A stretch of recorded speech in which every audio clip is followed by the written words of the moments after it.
All right, today we're going to be continuing more on optimization and the extrema.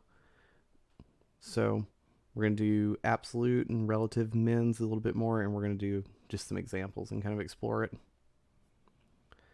So as a review from last time, what is an absolute max and what's an absolute min? So if you have an absolute max, that means there is no value larger than that. And then absolute minimum is just there's no value smaller than that. So like if we were to take sine of x, it's always between -1 and 1 if you're on the interval negative infinity to positive infinity.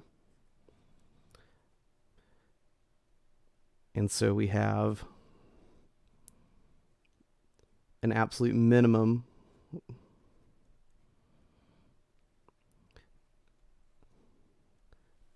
of -1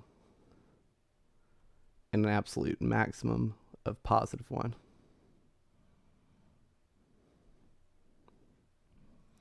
And this is a nice example because on negative infinity to infinity, 1 occurs an infinite amount of times and -1 occurs an infinite amount of times. So you have an infinite number of absolute minimums that happen and an infinite number of absolute maximums. Versus if we take the graph from the last lecture, this one only has one absolute max and it has one absolute min.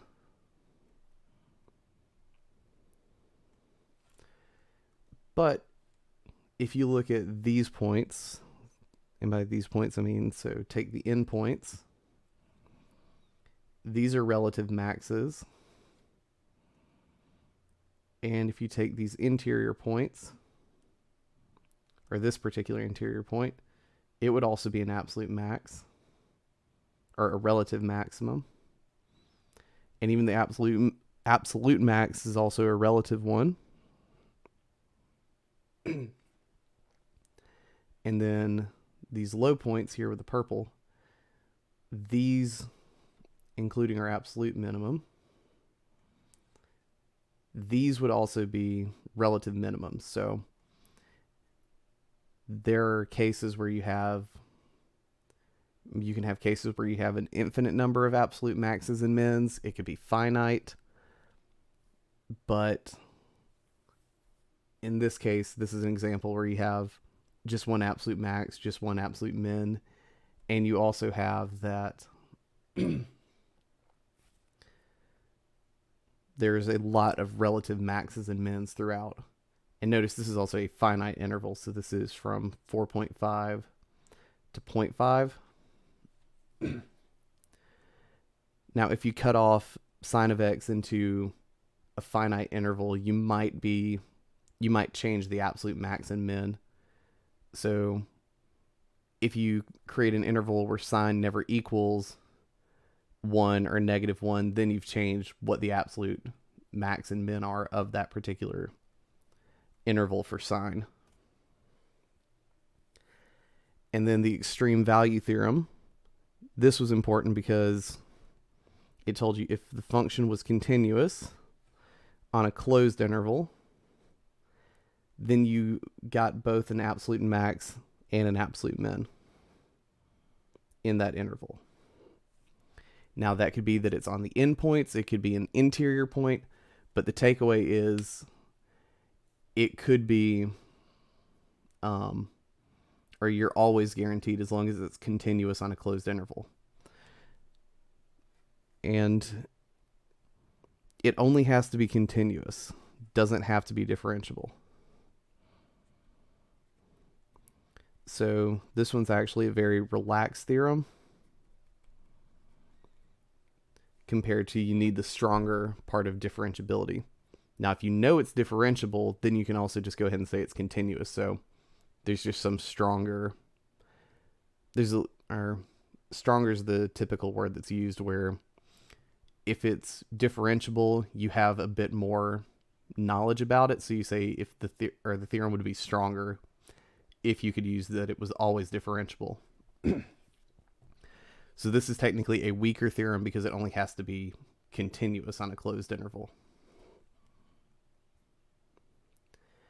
And so you're going to change up the way that you approach it. If you have the graph, it's just as simple as mark the points that are these peaks and valleys, versus when you only have the function, it comes down to a calculus approach of take derivatives, look at endpoints, and all that.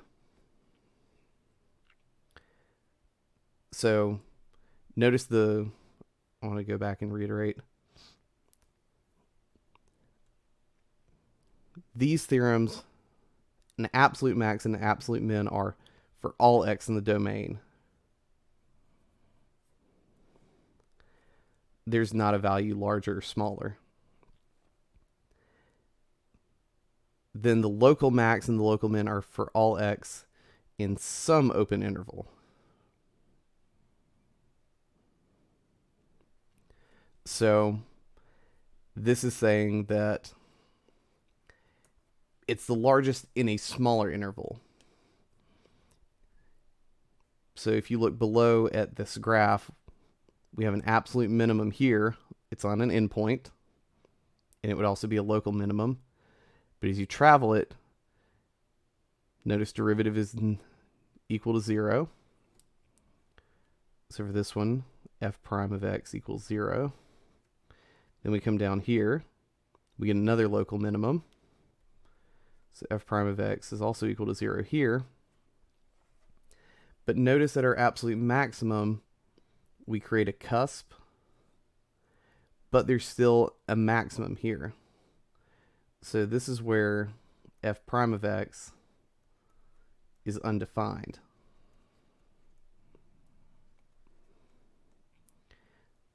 So just because the derivative does not exist there doesn't mean it's not important. You do want to take that into account. And then lastly, the local minimum also happens to be on an endpoint. So the absolute minimum is the left-hand endpoint, and we have a local minimum at the right-hand endpoint. So all your local extrema are always going to include the endpoints. Notice back to this theorem, or the extreme value theorem, we're referring to a closed interval. If you went back to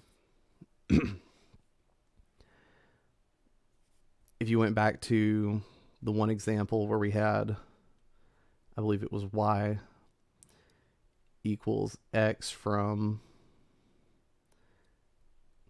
0 included to 1, then it was 0 at 1. This one was not continuous, which meant that the extreme value theorem didn't work. If you just had y equals x on 0 to 1, it's not closed, so it never reaches a max, nor does it reach a min. So you have to be careful.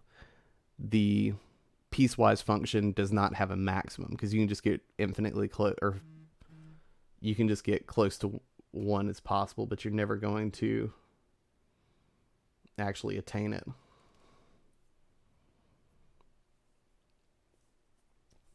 And like I've reiterated, if it's an absolute extrema, it's also a local extrema. An extrema is just the catch-all the catch-all term for max and mins and local extrema. So if you just refer to extrema, you're talking about all of them. Because I say what are local extrema, that's what I'm referring to. Just the ones that are relative extrema, or relative maxes or mins. They're local maxes or local mins, or relative max or relative min. Both terms are interchangeable.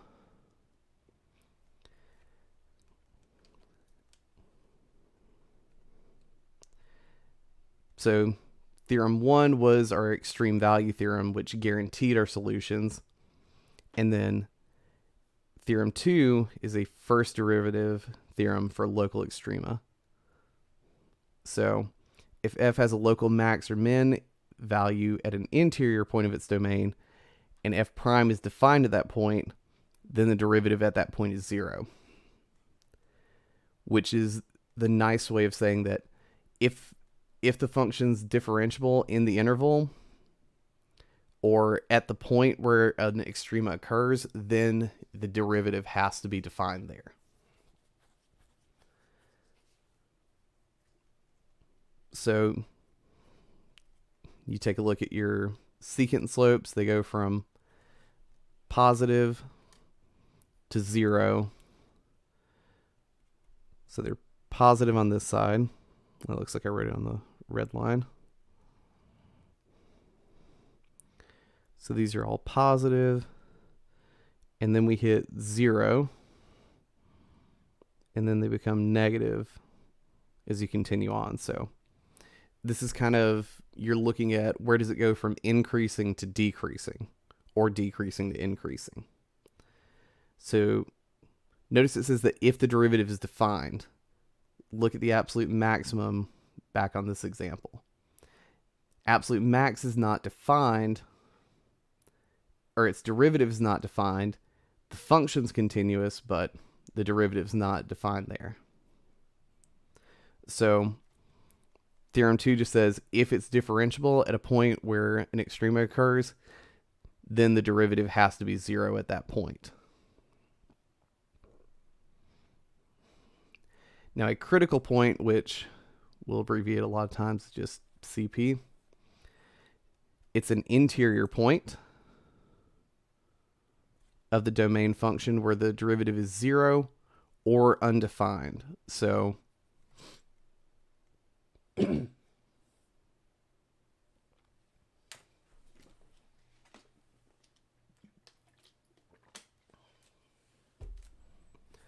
so what we're going to do with that is we're going to use critical points to help classify, or critical points kind of classify extrema.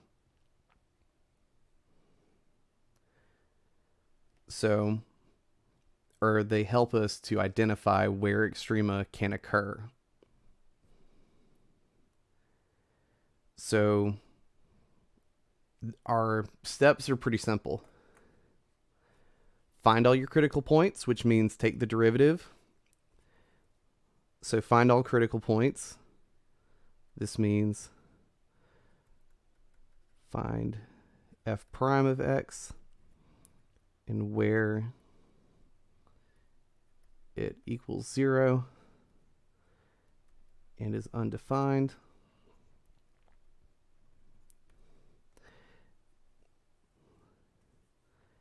And then, so technically this is kind of like your step 0, if you want to think about it this way.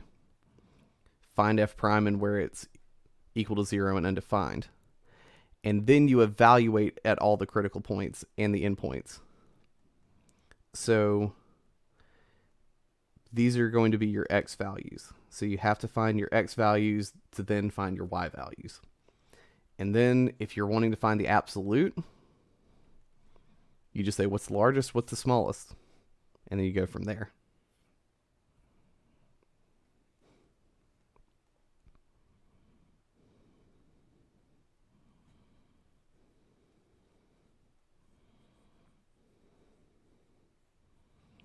So we're just going to look for those 3 points, or we're going to look for 3 things.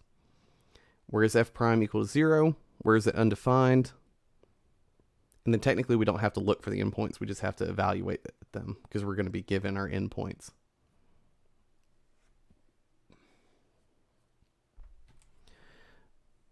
So from -2 to 1 on this closed interval. So let's see, if I plug in here. So if I plug in -2, I get -16, and this would be +4, -8, +16. So from 4, 8, 16. So this is -16 minus 16. So I get -32. And if I plug in 1, then I just get 7. Now we need to identify our critical points, which is just take the derivative, So derivative of 8t is just 8.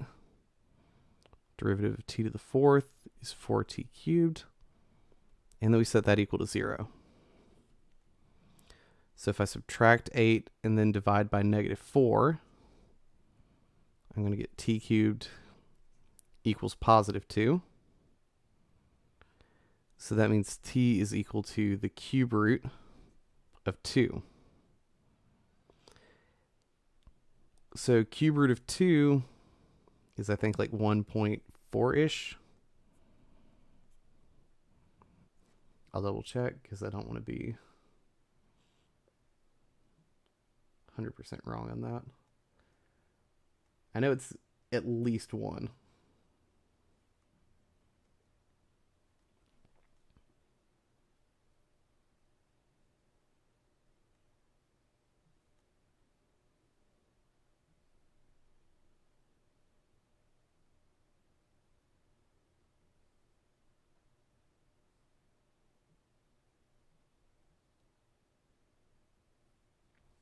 Sorry, it's it's approximately 1.3, not 1.4. But notice our interval is only -2 to 1. 1.3 is not in our closed interval. This version of the epsilon, just as a reminder, is just contained in.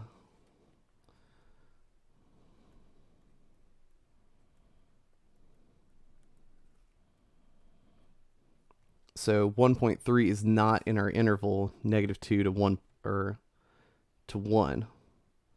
So in this case, there are no critical points, and that's just because of the way we made our interval.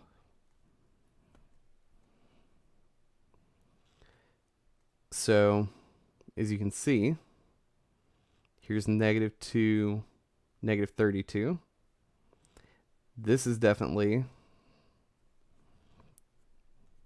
so -2, -32. That's going to be our absolute minimum. And then from 1 to, or not from 1 to 7, 1, 7 is going to be our absolute maximum. And that's on the interval. Because here's 1, and square root or cube root of 2 was about 1.3. So there's your cube root of 2 point. And as you can see, it actually would be a minimum, or a maximum, sorry. And it would tell us where this occurs. Or it would tell us where the maximum occurs. But it's not in the interval, so you just ignore it.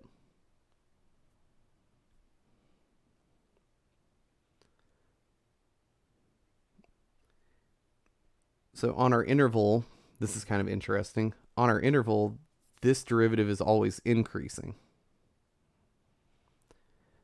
So, and we'll talk about this a little bit later, but just as a preview, when you find your critical points, so our critical point was cube root of 2, which is like, which we said was roughly 1.3. So if I check x equals 1, and I do f prime of 1, that would give me 8 minus 4, which is 4, but mainly I get that it's greater than 0. If I come over here and check x equals 2, then I get 8 minus 4 times 8, which would be 8 minus 32, which would be -24, but more importantly, it's less than 0 after this point. So we create, these are your intervals of increasing and intervals of decreasing. So if it's always increasing on a closed interval, it makes sense that the endpoints are going to have to be the maxes and mins. Because if it's always increasing, that means it never changes direction. It would be similar if it was always decreasing. If it doesn't change direction, then you're just left with the endpoints are going to be your absolute max and your absolute min. So we'll take this example. So x to the 2/3, that would give me, so if I plug in -2, I get the cube root of 4. I'm just going to write these a little bit easier. I'm not going to put them in decimals. And then 3 is going to be the cube root of 9. So now, again, critical points, spoiler, is going to be take the derivative,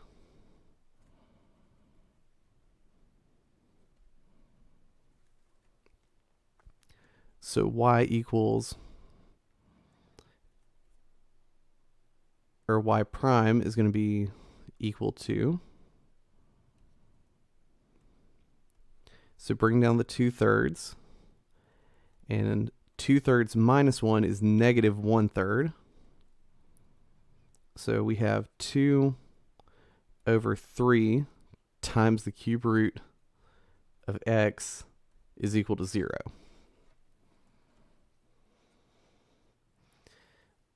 So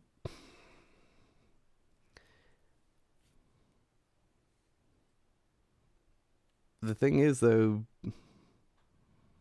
there's no x that makes this true. So this derivative never equals 0.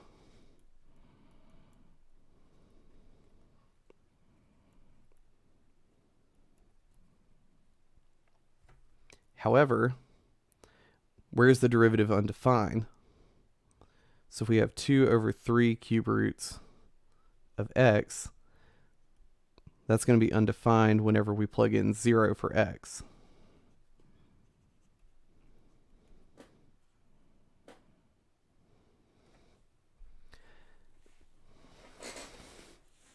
So this one is important because to the left of 0 and to the right of 0, the derivative is defined. However, at 0, it's undefined. So that means one of our critical points is going to be 0. And well, if I plug it into the original, I get 0, 0. And you plug the critical points, or you get your critical points, you take their x values and plug it into the original function, not the derivative, because you know the derivative, if it's defined, is going to be 0 based on theorem 2. But then if the derivative is undefined, then you don't get a value. So you always take the x values of the critical points and plug them back into the y values.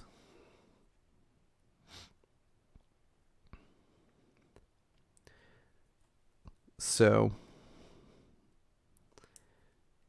this is our absolute max, because cube root of 9 is going to be larger than cube root of 4. 0 is our absolute min, or 0, 0, I should say. And then -2 cube roots of 3. This one's just a relative max or a local max, whichever phrase you want to use. I'm just used to saying relative, but they both mean the same thing. So even though the derivative is not defined at 0, remember we said for theorem 2, it was, or not theorem 2, sorry, just the critical point definition, that we needed to look for where does the derivative equal 0, and we also needed to look at where's the derivative undefined. Those are our 2 key points. And then we always take the endpoints, because we're looking at closed intervals, so we can use the endpoints.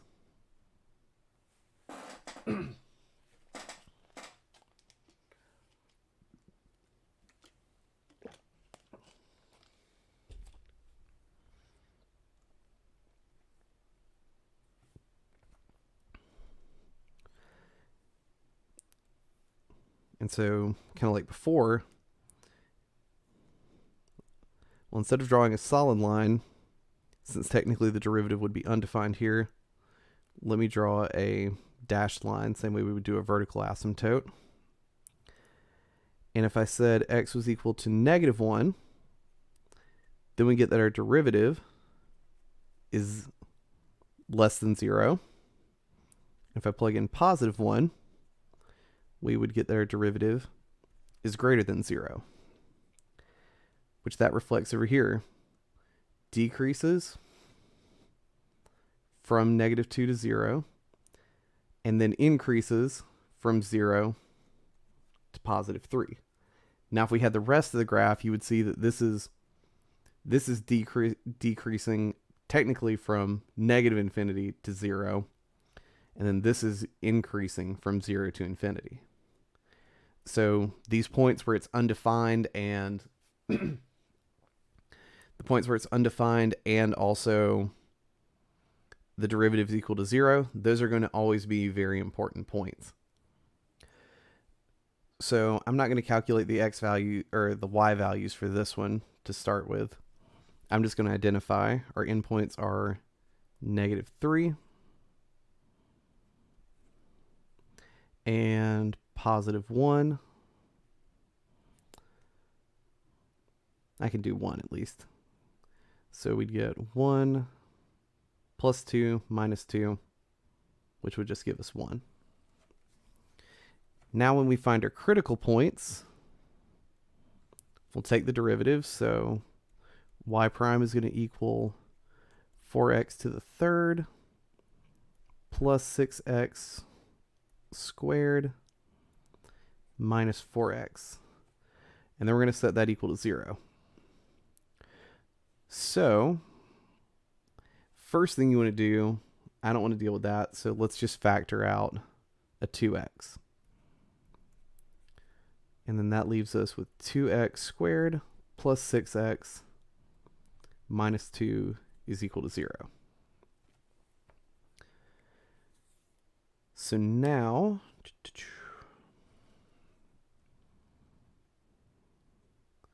so let's see, we're going to have 2x, and then one of these has to be 2x, and then this will be x.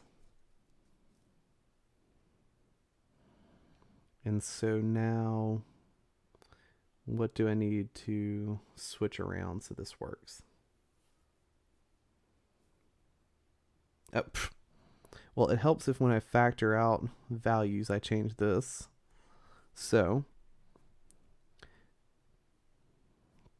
now that's a little bit more attainable,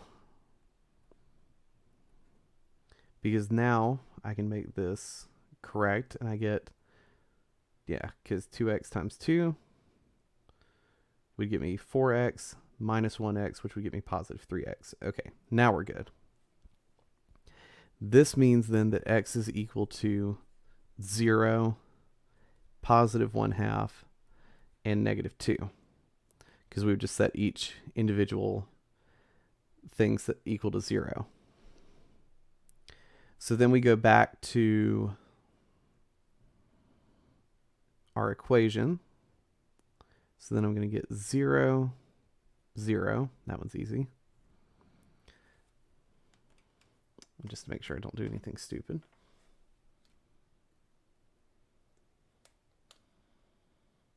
This one, these are going to be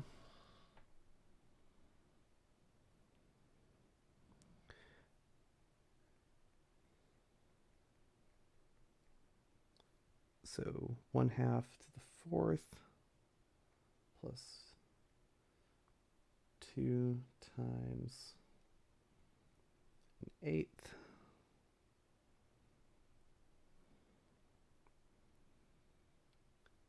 minus 2 times 1/4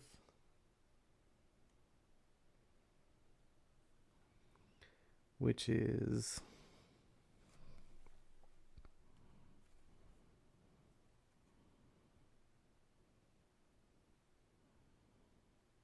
if I get my parentheses correct.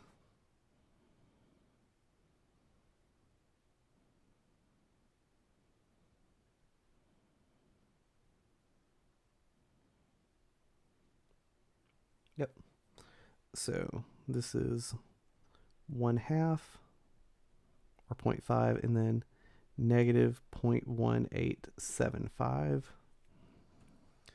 then if I plug in -2, that's going to get me 16 plus 16, or actually, sorry, it'll be 16 minus 16, and then minus 8, which is just -8.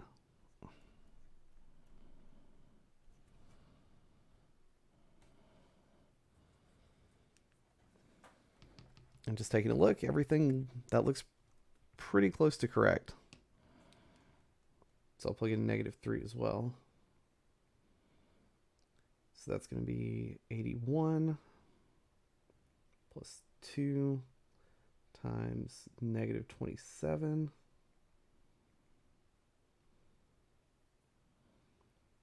minus 2 times 9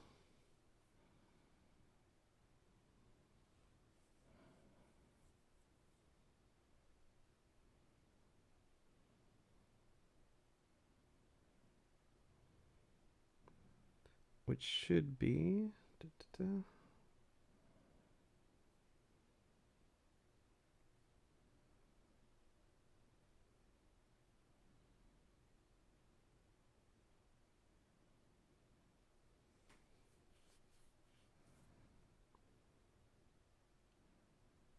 there we go.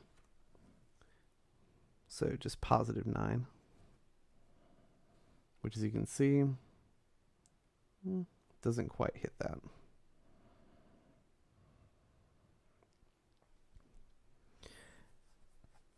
So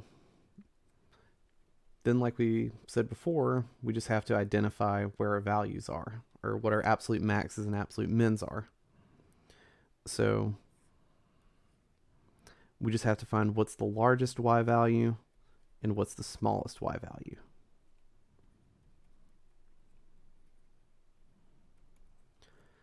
So largest y value is going to be +9.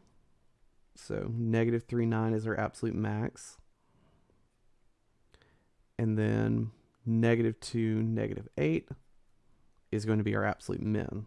And you can see that here. And then again, -3 kind of goes off the graph, so can't really identify it. But then notice here, there's 0, 0. And there's 1/2. So we also have here, this is an absolute, or not an absolute, sorry, a relative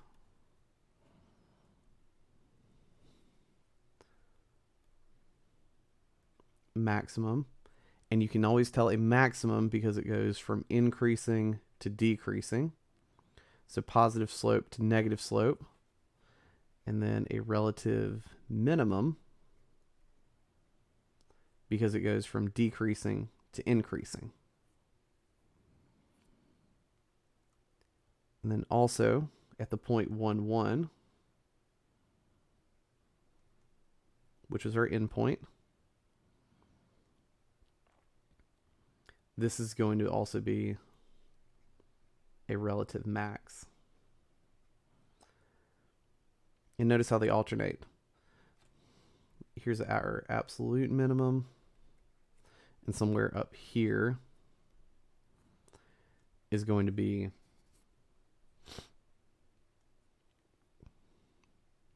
our absolute maximum.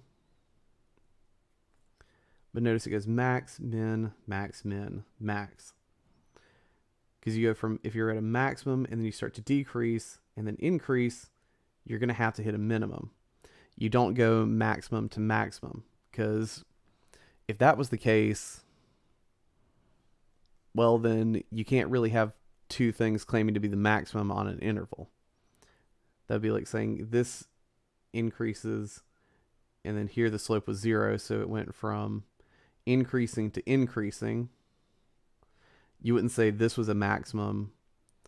You wouldn't call this point here a maximum and then also say this point here was a maximum, because clearly every point that follows it would also be a maximum. So these are going to alternate between maximum, minimum. And you can always tell decreasing to increasing gives you a minimum. Increasing to decreasing will give you a maximum. Now, to reemphasize, kind of, I alluded to it just now, take a look at y equals x cubed. Let's find the critical points. So y prime is going to be 3x squared. We set that equal to 0. That means x equals 0 is a critical point. But then if we check, here's x equals 0. If I check x equals -1, x equals +1, notice that the derivative is still positive. And then when we switch over, it's also still positive. So increasing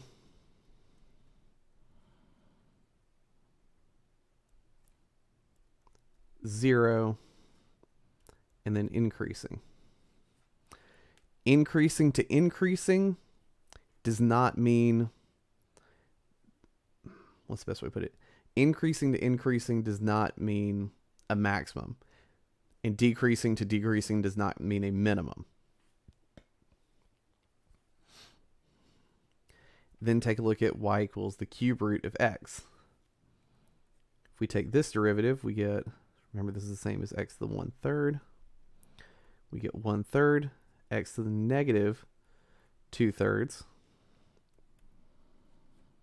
So y prime is equal to 1/3 cube root of x squared. Now this one doesn't equal 0 anywhere, but it is undefined at x equals 0. So that would be our critical point. But like before, if we let this be x equals 0, I say that x equals -1, and x equals +1, I'm going to get y prime is greater than 0. And I'm also going to get y prime is greater than 0, because I'm squaring anything under this square root, or under this cube root.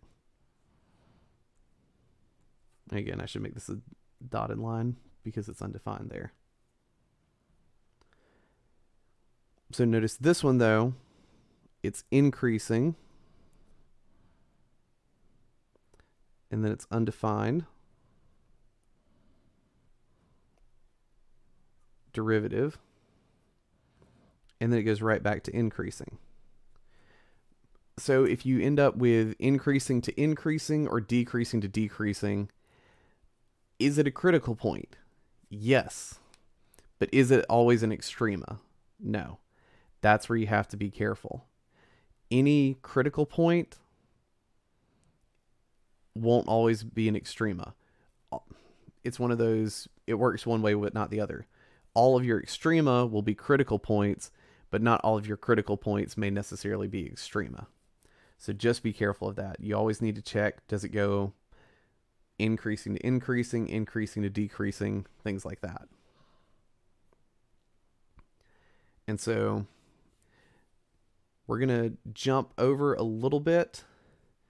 I'd try and hold off on 4.2 right after 4.1 just because it doesn't kind of flow best with the way I think the book's set up. So I believe next up will be 4.3. And we're going to continue on with this.